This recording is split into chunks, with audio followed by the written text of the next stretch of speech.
15 अप्रैल दुनिया के सबसे बड़े बहरी हादसे की याद दिलाता है।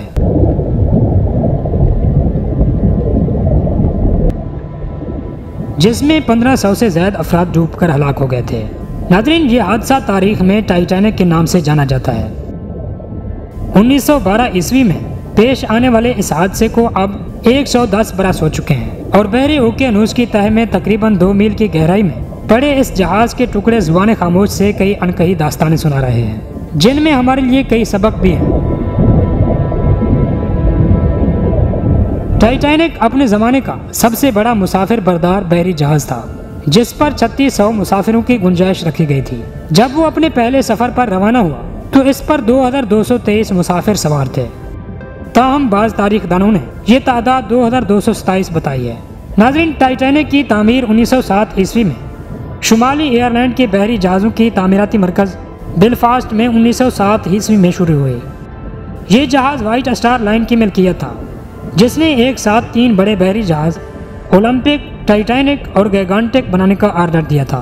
बाद में गैगांटिक का नाम बदलकर ब्रीटिंग रख दिया गया। पहली जंग अजीम के दौरान ब्रीटिंग बहरी अस्पताल के तौर पर इस्तेमाल हुआ, मगर टाइटैनिक की तरह बदकिस्मती इसके भी ताक़ुब में थी और अपनी समंदरी जिंदगी के सिर्फ 2 साल बाद 1914 ईस्वी में वो एक बारूदी सुरंग से टकराकर डूब गया। तो नाज़रीन, जहाज़ के इब्तदाई डिज़ाइन में 3 चिमनियाँ थीं, मगर बाद में खूबसूरती के पेश नज़र इसमें एक का इजाफा करके चिमनियों की तादाद 4 कर दी गई। एक फिल्म में इसकी चारों चिमनियों से धुएं के गहरे बादल बुलंद होते दिखाई देते हैं। जबकि दिलचस्प पहलू ये है कि जहाज़ के इंजन रूम से सिर्फ 3 चिमनियाँ मुंसलिक थीं और चौथी चिमनी धुएं के लिए नहीं थी। टाइटैनिक 10 अप्रैल 1912 ईस्वी को अपने पहले और आखिरी सफर पर बरतानिया की बंदरगाह साउथ हम्पशायर से न्यूयॉर्क के लिए रवाना हुआ। इस सफर से कुछ पहले माहिरीन ने कारकर्दगी के जायजे की खातिर उसे कुछ वक्त के लिए समंदर में चलाकर देखा और फिटनेस का सर्टिफिकेट जारी कर दिया। एक मुअर्रिख जूटरीसी का कहना है कि तजुर्बाती सफर के दौरान जहाज पर नस्ब दूरबीनी कहीं इधर उधर हो गई और जब टाइटैनिक न्यूयॉर्क के लिए रवाना हुआ तो इस पर दूरबीनी मौजूद नहीं थी। जूटरीसी का कहना है कि अगर दूरबीनी मौजूद होती तो आइसबर्ग का पहले से पता चल सकता था और मुमकिन तौर पर टाइटैनिक को तारीख की सबसे ज्यादा हलाकत खेजी का सामना न करना पड़ता। जहाज के अमले को हंगामी सूरत हाल से निपटने की कभी कोई तरबियत नहीं दी गई थी। टाइटैनिक के पहले सफर में न्यूयॉर्क के लिए दर्जा अव्वल का किराया 4500, जबकि तीसरे दर्जे का सिर्फ $30 था। लेकिन इसके थर्ड क्लास के कैबन अपने हम असर दूसरी बहरी जहाज़ों के लिए दर्जे अव्वल की कमरों से ज़्यादा पर आसाइश थे। जब टाइटैनिक ने अपने सफ़र का आगाज़ किया तो समंदर पुरसुकून था।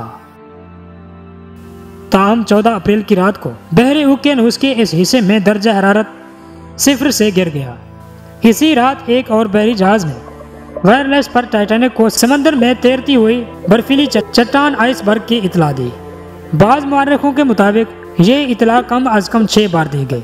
टाइटैनिक पर वायरलेस का इंतजाम मार्कोनी वायरलेस कंपनी के पास था और इसके ऑपरेटर को ज़्यादा दिलचस्पी दर्जे अव्वल और दूम में सफ़र करने वाले मुसाफिरों के पैगामात भेजने और वसूल करने में थी।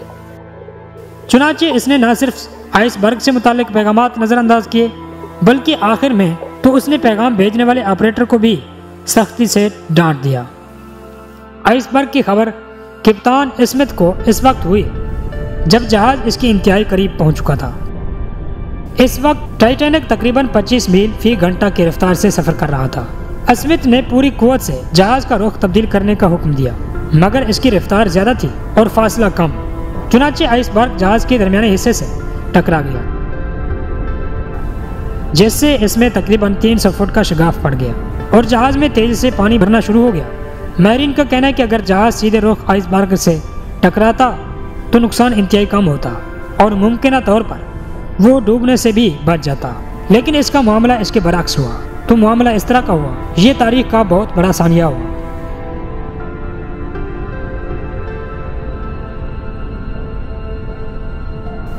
तो नाज़रीन, उम्मीद है कि ये चंद एक मिनट की वीडियो आपको पसंद आई होगी।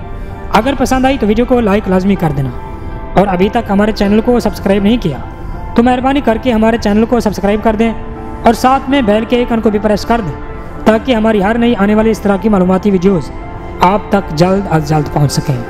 तब तक के लिए अल्लाह हाफिज़।